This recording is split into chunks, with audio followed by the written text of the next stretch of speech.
Itu bang dibacakan satu dekat Nanusayam din po. pagpuleng dai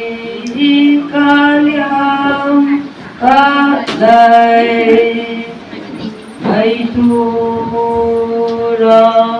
samlaw ni Châu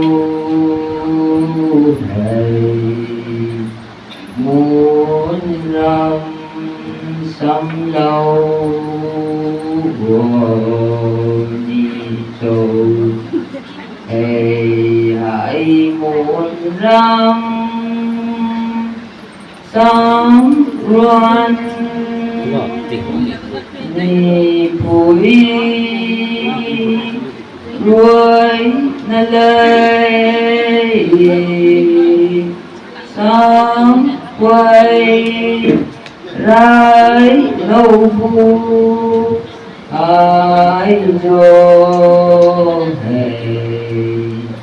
muốn trong tiếng lan phù phàng hề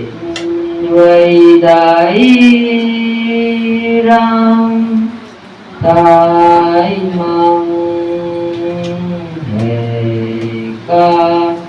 tuần khang ninh ca na